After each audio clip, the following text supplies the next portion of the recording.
Something unprecedented is happening above our star. Solar telescopes have just detected a twisting surge of plasma, a magnetic storm forming faster than any model predicted. And right in the middle of it, 3I/Atlas has disappeared. Not behind the sun, but into it. At the same time, Earth's magnetic field begins to vibrate. Power grids report brief anomalies, and deep space probes register strange, repeating signals echoing from the solar corona. Experts call it a coincidence, but others warn this is synchronization. If a comet can alter the rhythm of our star, even for a second, the implications reach far beyond astronomy. Because what's emerging from the far side of the sun might not be the same object that went in, and what follows could test every limit of human understanding. October 29th, 2025, 0347 UTC. Dr. Sarah Chen was 3 hours into her shift at NASA's Solar Dynamics Observatory when she noticed the anomaly. On her screen, the sun's corona blazed in extreme ultraviolet, a tapestry of superheated plasma flowing in patterns she had memorized over 15 years of observation. 3I/Atlas appeared as a bright dot moving steadily toward the solar limb, exactly where it should be 18 hours before perihelion. She logged the observation and turned her attention to a routine data download from the Parker Solar Probe. When she looked back 32 minutes later, the dot was gone. Not obscured, not dimmed, gone. Chen's pulse quickened. She ran diagnostics on every camera, every wavelength sensor, every instrument in SDO's array. All systems nominal. She contacted the SOHO team at the European Space Agency. They confirmed her observation. Their last clear image of 3I/Atlas was timestamped 0414 UTC.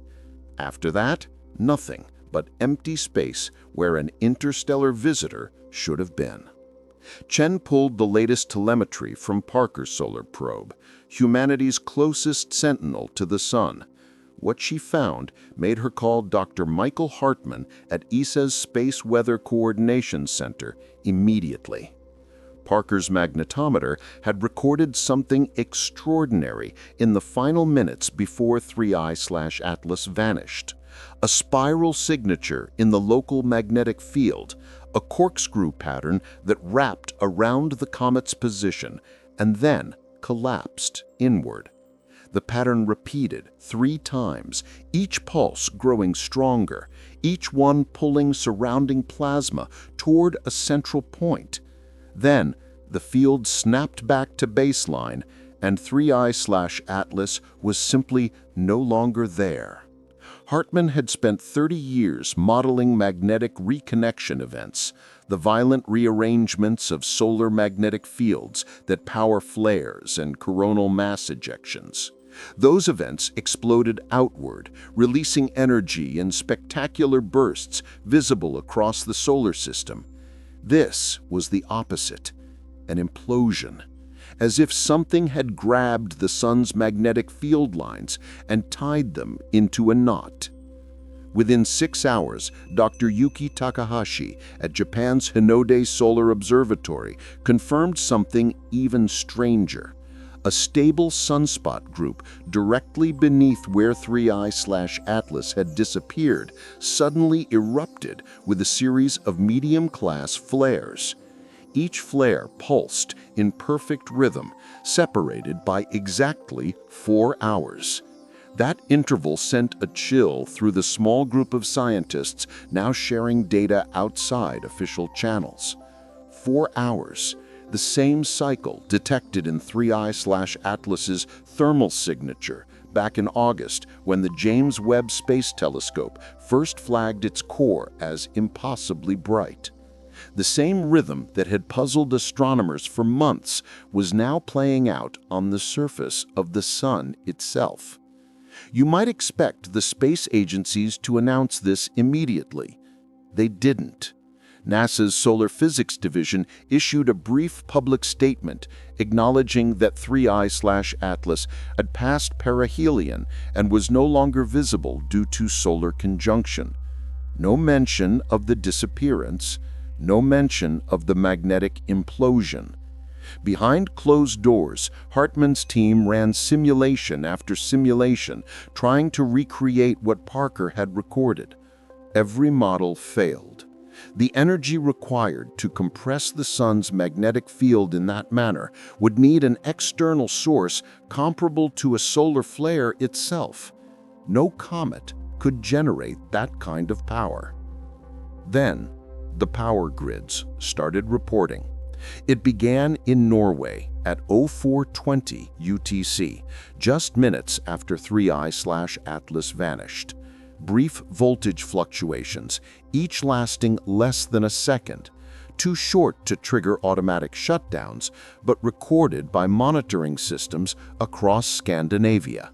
Sweden reported similar events, then Finland, Canada, and parts of Russia. The pattern was undeniable. Each fluctuation corresponded precisely with the magnetic pulses Parker had detected.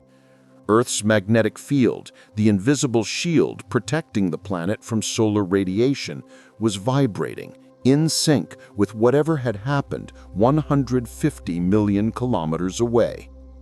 Dr. Elena Volkov was monitoring ground-based magnetometers at Russia's Institute of Terrestrial Magnetism when the first pulse arrived. Her instruments registered a sharp spike, narrow and intense, centered at a frequency that had never appeared in 3 months of continuous observation. It was new, and it was repeating every 4 hours. Volkov pulled historical data going back 5 years. The frequency had no precedent. It emerged the moment 3I/Atlas disappeared and continued without pause. On October 30th, NASA's Deep Space Network detected something that shifted the conversation from scientific curiosity to something approaching alarm. The Goldstone complex in California picked up a faint, repeating signal at 8.4 gigahertz. The frequency was impossibly clean, too narrow to be natural noise. It pulsed in a rhythm. 4 beats, then silence, then 4 beats again. The same cycle. The signal was coming from the direction of the Sun. Dr. Marcus Liu arrived at the SETI Institute's Mountain View facility on October 31st with a USB drive containing the Deep Space Network recordings. Liu had spent 2 decades searching for patterns in cosmic radio noise, analyzing signals from pulsars, magnetars, and distant galaxies. He knew what nature sounded like. The waveform from Goldstone was different. It had structure, a rising edge, a flat plateau, a sharp cutoff. In signal processing, that shape is called a boxcar function, and it almost never occurs naturally. Liu loaded the data into his analysis software and ran a fast Fourier transform, breaking the signal into its component frequencies. Buried beneath the static was a modulation pattern repeating every 240 seconds, 4 minutes, the same interval appearing everywhere else. He called Dr. Chen. She was still at the Solar Dynamics Observatory, now on her 14th consecutive hour of monitoring. Chen pulled up the timeline and overlaid it with the Parker magnetometer data, the sunspot flare intervals, and the power grid fluctuations. Everything aligned. 4-hour cycles on the macro scale, 4-minute pulses on the micro scale. Liu asked the question both of them had been avoiding. What if this isn't random? What if 3I/Atlas didn't disintegrate? What if it's synchronized? November 2nd brought the answer. SOHO's coronagraph captured the first glimpse of what was emerging from behind the Sun. A faint glow appeared exactly where orbital models predicted 3I/Atlas should re-emerge after perihelion. But something was wrong with the brightness. Comets fade as they move away from the sun. This object was getting brighter. Over 12 hours, the glow intensified and resolved into a shape that made Dr. Chen stare at her screen in disbelief. It wasn't the diffuse coma of a comet. It was compact, concentrated, with edges that looked almost geometric. Dr. Hartman's team ran the new brightness data through every thermal model in their database. At 3I/Atlas's current distance from the Sun, increasing by 2 million kilometers per day, its magnitude should be dropping steadily. Instead, it had gained a full magnitude. The object was now brighter than it had been at perihelion, violating every principle of comet physics. Hartman made a call to the Hubble Space Telescope Operations Center. He needed high-resolution imaging, and he needed it immediately. Hubble's observations on November 4th revealed something that forced the scientific community into uncharted territory. The nucleus of 3I/Atlas, previously estimated between 320 meters and 5 kilometers based on brightness and distance calculations, now measured approximately 180 meters across. Smaller. Yet the brightness had increased. Dr. Yuki Takahashi ran the numbers 3 times. A smaller object reflects less sunlight. Always. Unless the surface had fundamentally changed. Spectroscopic data from the Keck Observatory in Hawaii confirmed what Takahashi feared. The organic compounds and water ice signatures that had characterized 3I/Atlas in August were gone. In their place sat narrow emission lines in the ultraviolet spectrum that matched no known comet composition. Dr. Carrie Liss at Johns Hopkins spent 6 hours comparing the new spectra against every laboratory measurement in the astronomical database. 3 emission lines finally matched, but the result made no sense. Nickel 60, cobalt 59, and a rare titanium isotope. These weren't materials found in comets. They were aerospace alloys, the kind used in spacecraft heat shields designed to survive temperatures exceeding 1500 degrees Celsius. Liss sent her findings to Chen, Hartman, and Takahashi with a single-line message. We need to talk about what this object actually is. The magnetic pulses grew stronger. Dr. Volkov's instruments across Russia, Scandinavia, and northern Canada recorded the 4-hour cycle without fail, each oscillation slightly more intense than the last. By November 6th, power grid operators were implementing precautionary protocols, isolating transformers and rerouting electrical load. The pulses didn't escalate into a full geomagnetic storm. They remained controlled, rhythmic, as if something was testing Earth's magnetic infrastructure with surgical precision. Dr. Liu's team at SETI detected the evolution on November 5th. The 4-beat radio signal from the Deep Space Network had acquired a new layer, a secondary modulation riding on top of the primary frequency. Liu isolated the component and discovered it contained structured information, not noise, not random fluctuation. Data. He applied the same decoding algorithms NASA uses for Mars rover communications. The modulation resolved into a sequence of 16 distinct tones, cycling over 240 seconds. Liu converted the tones to binary based on frequency thresholds. The result was a repeating block of 1024 bits. A graduate student named Maya Reyes suggested treating the bit sequence as spatial data rather than a message. She ran it through visualization software, plotting the binary values as a 2-dimensional intensity map. What appeared on her screen made the room go silent. A 32 by 32 grid showing variations in magnetic field strength. The pattern matched perfectly with the topology of the Sun's corona in the exact region where 3I/Atlas had vanished on October 29th. The object wasn't just transmitting. It was mapping, reporting its interaction with the Sun's magnetic infrastructure back to somewhere or something that was listening. November 7th. Dr. Chen pulled the latest data from Solar Dynamics Observatory and found something that made her hand shake. Small brightenings had appeared across the Sun's corona, each one positioned at coordinates that matched the magnetic map transmitted by 3I/Atlas. The brightenings weren't random solar activity. They formed a pattern, a spiral sequence tracing from the solar equator toward the North Pole. The Sun was responding. Dr. Hartmann convened an emergency teleconference. Participants included Chen, Takahashi, Volkov, Liu, and representatives from NASA's Planetary Defense Coordination Office and the U.S. Space Force. The discussion was classified, but the conclusion leaked through back channels within hours. 3I/Atlas hadn't disintegrated, it had transformed. The perihelion passage wasn't destruction, it was activation. Every anomaly, the magnetic implosion, the synchronized pulses, the radio transmissions, the brightness increase, pointed to a coordinated operation. Dr. Volkov proposed a test. If Earth's magnetic pulses were truly linked to 3I/Atlas, any change in the object's behavior should produce a measurable response.